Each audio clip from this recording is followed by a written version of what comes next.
nanuktok. Bisag kinsa makadungog sa akong tingog ug mag-abli sa pultahan.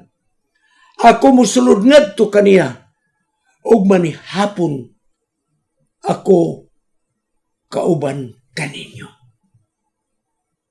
So, kini nga teksto nagpasabot nga si Jesus gusto makigsuot ka na to. Dugay ra nga nagtindog sa pultahan sa atong kasing-kasing nanuktok na nanghid. Aron manihapon siya kauban ka na to. Ang gigamit sa Griego nga pulong panihapon, dunay lalom nga kahulugan sa panihapon.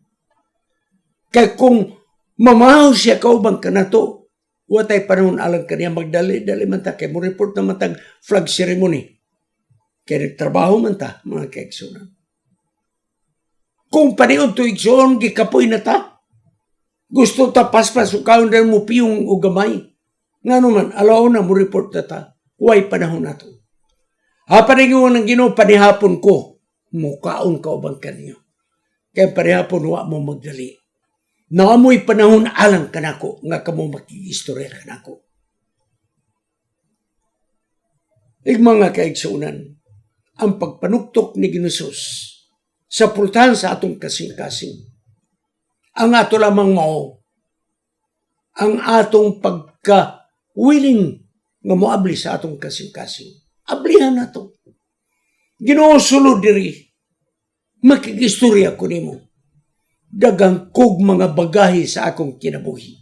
Akong iyagyag diha kanimo. Igsoon, kung imong ablihan ang pultahan sa imong kasing-kasing, mubati kag kasuod ni Ginusos. Makikistorya ka kaniya ingon nga suod ni higala. Busa mga kaigsunan, kining gubat nga atong giatubang karon, gubat nga espiritual, si Satanas mo'y atong kalaban. Di nato ni kaya. Ang ato lang yun, makikuban tayo ni Jesus nini nga gubat, mga kaigsunan. Kaya pinanag 3:21, unang bayan na yun niya, matagusang nga magbadaogon batok sa yawa, mulingkod siya sa akong tapad, sa akong trono, nga ako maghahari. Busa mga kaigsunan, ang atong kadaugan, si Ginusos. Ugon niya, siya mulingkod kanako, hatagang ko siya katungod. Wala pa ta makasakag langit. Apasada makigsud kita ngadto kaniya. Adunay panultion nga sama ra nga tuan na kata kauban kaniya dito siyang trono sa langit. O kita gihatagan og gahom nga atong mapildi ang mong yawa, mga kaigsunan. Apan ang labing mabugat nga kaaway dili ang yawa. Ang labing mabugat nga kaaway ang atong kaugalingon. Mao nang lisod nato dag-on, mga kaigsunan. Busa mga kaigsunan, aron atong mapildi ang atong kaaway nga ang atong kaugalingon, atong isulob ang kinabuhi ni Jesus dinhi kanato. Aron kita magmasinugtanon sa tanayang ipabuhat alang kanato. Ang Diyos nagabuhat sa nagkalain-laing mga pamaagi sa matag tao. Lahilaing nga mga pamaagi ang pagtawag sa Diyos. Pananglit, si Enoch, gitawag igsoon, gidritso, wala mo agig kamatayon. Nga naman, kay siya dakiglakaw kauban sa Diyos. Sinuha mga kaigsunan, nangayabag ang mga tao sa iyang palibot. Siya rin mo'y nakita nga hingpit sa iyang atubangan. Buos sa mga kaigsunan, gitawag siya. Magbuhat ugar ka. Kay wadoon kining mga tao nga mga dautan nga dili maghinulsol. Gitawag siya. Niya ng panahon nga mga tao nga yabag na sa pagpakasala. Si Abraham, can you imagine, maayo na ngayang kemtang sapian na siya dito sa Ur Chaldea, mga kaigsunan. Diya sa Iraq. Maayo na ngayang kemtang. Apang giibot siya sa Ginoo, hawa diha. Kaya maghimo kog similya sa mga katawan sa kamaturan nga may magdala sa maayong balita ngadto sa mga tao. Gibiyaan ni Abraham ang kabtangan. Miuban siya sa Ginoo. Misunod siya sa Ginoo. Si Moses, gikan sa harianon nga pagkinabuhi, miadto siya dito sa Midian tungod sa sirkumstansya. Nakiguban sa mga karnero, mga kanding, mga baka, kamilyo, guban pa. Kay siya, mao'y mudala sa mga Israelhanon nga naulipon, kay paulion sa Dios nga to sa yuta nga gisaad kang Abraham. Ang mga katawan sa Dios, gitawag sa nagkalilay mapamagi aron mahimo kitang suod ngadto kaniya. Ug sa diha nga kita gitawag, adunay espesyal nga bulaton nga gihatag kanato. Sa diha nga makigsuod kita ngadto kaniya. Ug ang Dios nagingon, ako na higugma kanimo sa gugma nga walay katapusan. Mao ni igsoon ang atong tipigan. Walay katapusan ang gugma sa Dios kanato. Magpabadlong mga tao pero ang gugma sa Dios nga naragyod kanato. Ug ang pagka mahigugmaon uban sa kaluoy, mo'y mubira ngadto kanato. Kaya nagsaad siya sa mga Israelhanon nga mubalik ang kalipay sa mga Israelhanon sama sa kakaranan nga kapanahonan. Usaon man nato igsuon aron mahimong suod kita sa atong Ginoo. Ani ang sulbad. Juan 15:1-11. Sige no sus nagingon, makigsuod ikaw kanako.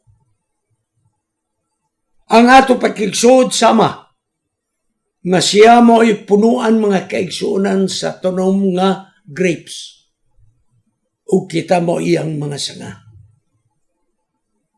Kay kinahanglan di kita mobiya sa punuan aron mabuhi ta mga kaigsuonan.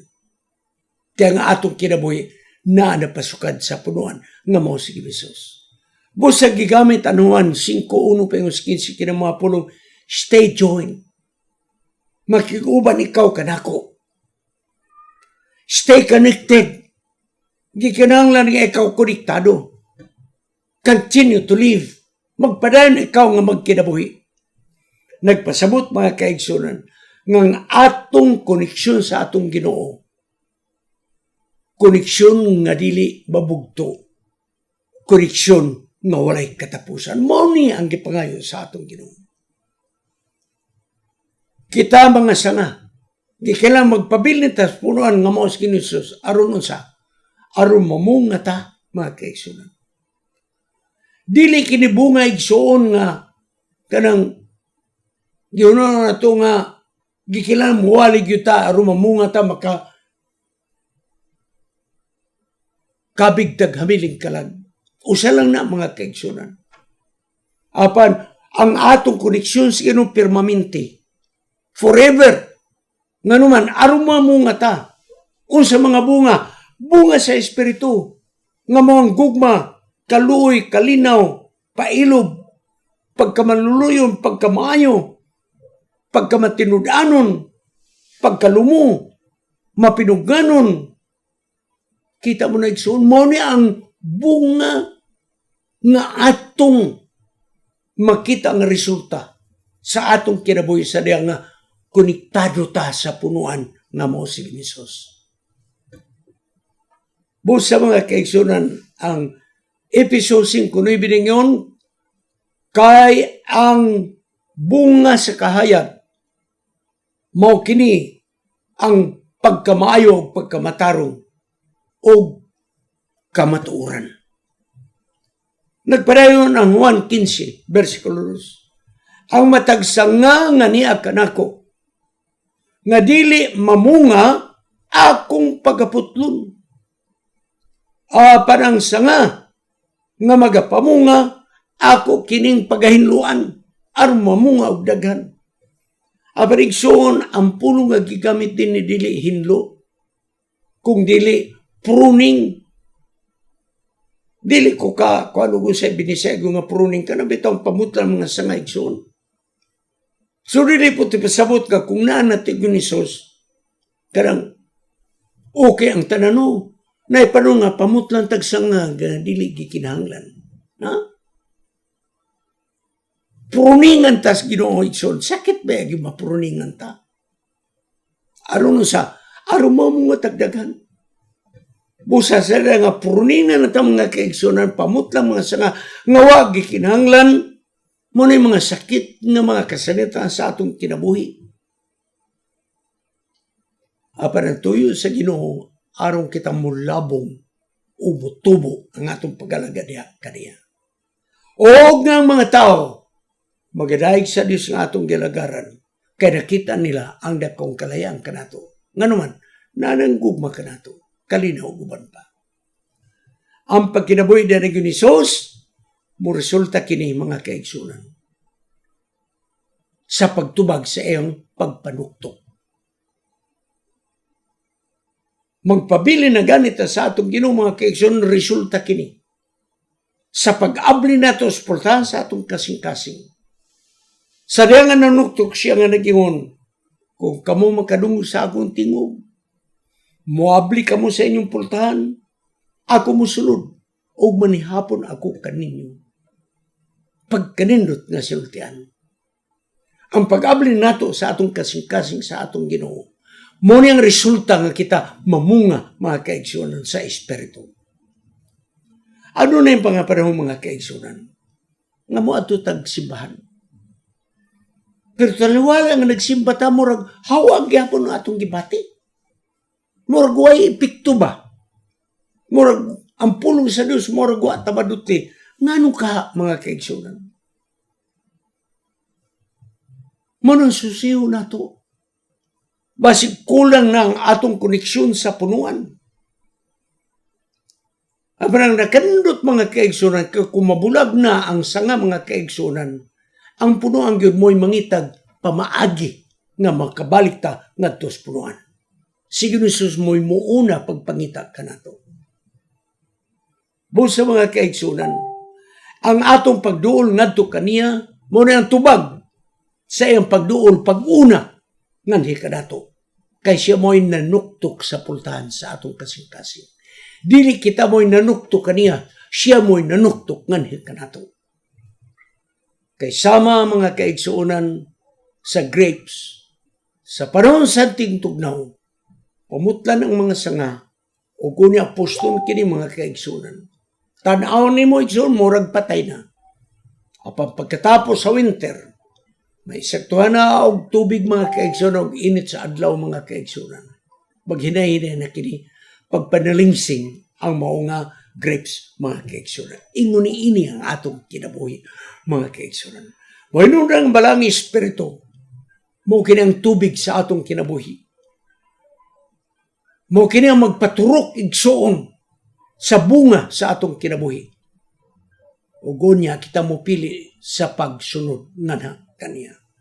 Ang balang espiritu mo'y magatabang ka na to. Juan 14:16-18. Ang balang espiritu mo'y magpakita alang sa kinabuhi ni Jesus nganhi ka na to. Mo'y musulti sa kabaturan batok sa sala. Ug siya mo'y muhatod ka na to sa kamaturan ngadto sa balaan kasulatan. Sila G. White nagingon, kung gusto nato nga kita magpabilin ka konektado sa atong Ginoo, pangayon nato ang balang espiritu adlaw-adlaw. Kay kita maghatag sa atong kinabuhi sa kinatibukan ngadto sa atong Dios. Magaserbisyo kita ngadto kaniya sa atong kinatibukan sa atong kasing-kasing. O atong ampingan atong kasing-kasing nga abli kini sa tanang panahon nga ang Ginoo makig sulti nganhi kanato. The Desire of Ages, page 676. Nagpadayon si Ellen G. White. Atong gunitan pag-ayo sa hugot si Ginoo. Samara sa nga dili mo bulag sa buhi nga punuan. Kay mga kaigsunan ang sanga nagakuha sa kinabuhi og duga gikas punuan nga mos Ginisus. Busa atong gikanang kusog gikan sa atong Ginoo. Ang hingpit nga gugma ug unya atong madawat mga kaigsunan ang gugma ni Ginisus. The Salvages, page 676. Ang tupiko sa atong leksyon mo adto kita igsoon sa sumada na. Ang tupiko sa atong leksyon ayaw kalimot. Reality check. Kanang tininuod gyud igsoon na pagsusi. Kanang atong yung seryosohon pagsusi ang atong kaugalingon. Buti pa sabot honest to goodness self-evaluation. Unsa ba gyud ang atong relasyon sa atong Ginoo? Ang atong relasyon sa atong Ginoo sama sa sanga. Karon atong susihon sa tinuod, reality check. Kita mismo mo'y mususi sa atong kaugalingon. Kinsa ta? Konektado ba ta sa atong Ginoo? Subayon na to kung kining atong pagkasanga konektado pa sa punuan mga kaigsunan. Reality check. Tinuod ba gyud kang kita igsoon nga kanang naagyud ta kang Ginisus. Ang balang espiritu igsoon atong susihon. Kung niya ba ang balang espiritu? Kay kung naa ang balang espiritu, susihon nato igsoon kung naa ba ang bunga sa espiritu? Reality check. Nabang gugma sa ato si katawo sa walay pagpili. Nabang kalipay taliwala sa mga kasakit. Nabang kalinaw taliwala sa mga kasubanan. Nabang pagpailob taliwala sa kagubot. Nabang pagkalumo taliwala igsoon nga adunay magdaot kanato. Naba ang atong pagkamayo taliwala nga kita pagalibakon. Naba atong pagtuo taliwala na mga kamalasan moabot sa atong kinabuhi. Nabay atong pagkalumo, nabay pagpagong sa atong kagulon. Kinig soon reality check. Di nato lang tinudon tani og checklist na abani kanato. Ang reality check manggod mga kaigsunan mo na kining susiyong gyud nato igsoon. Kung niya ba yun balang espiritu? Sa atong kinabuhi, namunga bata sa bunga sa espiritu. Kaya abi ninyo igsoon, ayaw mong kasabo sa ako, isulti ka ninyo. Muprang ka ko ninyo. Anugon kaayo ang atong pagsimba o taphaw ra gyud kaayo. Anugon kaayo ang atong pag-adto sa simbahan kung dili ta bugnaw, dili pud ta init. Bugnaw-bugnaw, init-init. Abi nyo igsoon, mas maayo pa'y magkilaw ta kay makaon pa. Pero kanang imong ununan dahil na hilaw, di gina makaon, bisag iro igsoon, musuka na. Tinudan nilang yun. Pagkanang iro nga wala maluto, ang mong isda, hilaw-hilaw, luto-luto, musuka igsoon ang iro. Ingon niya na igsoon ang atong pag-alagan. Bugnaw-bugnaw, ginit-init, susiyo na ito nagsun. Anugon kayo nga itong pag-alagad yun. Anugon ka. Puslan man nga niya ito sa pag-alagad, tinudo na ito yun. Tanaw na ito kung naanabag yun ang bunga sa espiritu. Sa kadugay na ito nga sakop ni nga iglesia. Tanaw na ito igsuon kung naanabag yun ang bunga sa espiritu. Kaya nagingon si Ginisus, Juan 15:14. Kay ang sanga nga dili mamunga, ang sanga dili makabunga siyang kaugalingon. Gawas ko ang sanga magpabilin sa punuan. Wala kamoy mahimo. Gawas kung kamo magpabilin ka na ko. Igsoon, ang atong kaaway, ang yawa. Ang atong kaaway, ang atong kaugalingon. Ang atong sulbad na yun, gunit lang kita sa Ginoo. Laban mga kaigsunan, gunit lang sa Ginoo. Ablihan kanunay ang pultahan sa atong kasing-kasing. Wa tayo mahimo. gawas kung kita magpabilin kaniya. 24/7 konektado ta sa atong Ginoo. Sa ato pa 24 ka oras, 7 ka adlaw sa kasimana, kanunay konektado ta sa atong Ginoo. Ang atong koneksyon sa atong Ginoo kinahanglan daily basis, mga kaigsunan. Si Socrates, dunay iyang panultion nga nagingon sa Griego, gnothesioton. Buti pasabot, know thyself. Susiyon mo ang imong kaugaling. Amin yung ikson, kung ang uban mo'y muso si kanato, dili yun na 100%. It's either overestimated or underestimated. Or it's either undervalued or overvalued. So, di po ba yung nga kita ang mususi sa uban? Kaya wa man ta makailan nila. Wa man tagyog makahibalo ka nila. Igsoon sa tinunanay. Ang bana dili gyud sa tinunanay na hibalo unsay una sa utok sa asawa. O ang asawa wa pud kahibalo unsay nay utok sa ang bana, mga kaigsunan. Mao nga ni Socrates, know thyself. Kinahanglan masayod kita og kinsa kita, kinsa ikaw. Nga naman, unang Korinto 2:11. No one can know a person's thoughts. Wala'y tao nga mabulong sa niya, diri ka na sa atong una-una. Wala. Ako di ko kabulong sa na sa mga una-una, ikaw di kabulong sa akong una-una. Gawas ang iyang kaugalingon mo, may balo. Gawas nga ang Ginoo mo rin yung masayod unsay na sa atong una-una. Busa kinahanglan doon na tayo reality check. Tinudo na nato ni mga kaigsunan. Tinudo na to ni. Abi niyo, kung himo na to kanang tininod nga pagsusi, masakitan ta. Masakitan ta.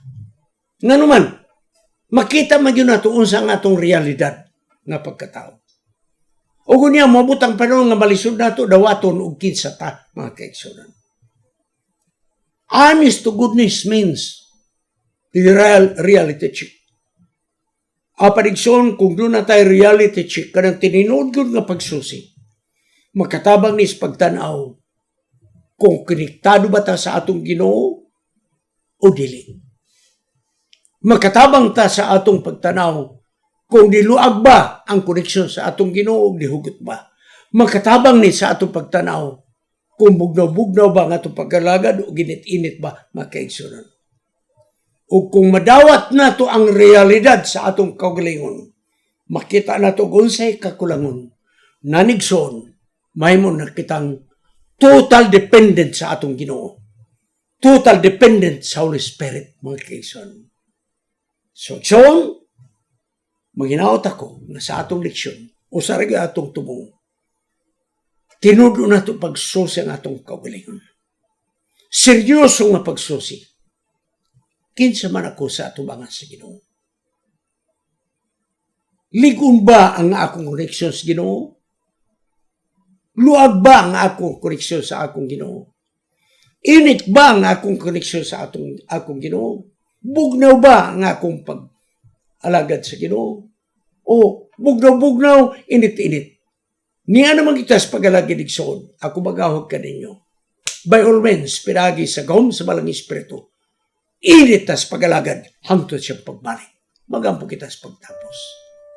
O Diyos, salamat sa pagtulunan sa leksyon na imong gihatag ka namo. Tabangan mo kami sa pagsusi sa matinud-anon gayon. Aron among masabtan, kinsa kami sa imong atubangan. Makita namo ang among kakulangon. Dili kami magsusi sa ubang mga tao. Apan ang among kaugalingon mo among susi. Pagkaanugon sa among pag-alagad. Nga waday na among masusi, nga day ang among pag-alagad, bugnaw-bugnaw, init-init. Gikan karon, O Diyos, ubas tabang sa imong grasya. Magmainito ng among pag-alagad, hangtod sa katapusan sa gutlo sa among kinabuhi. Kining tanan among pagadawaton, sa ngalan ni Jesus Manluluwas. Amen. Kining inyong higala, si Pastor Wendell Munggaya Serrano, nga inyong igsoon usab, magkapadasig sa matag sa kaninyo sa pag-like, pag-share, labaw sa tanan, sa pag-subscribe sa atong YouTube channel ng pangalan Wendell Munggaya Serrano, ug ayaw kalimot sa pag-click sa notification bell hangtod sa sunod nga higayon magkita na usab kita.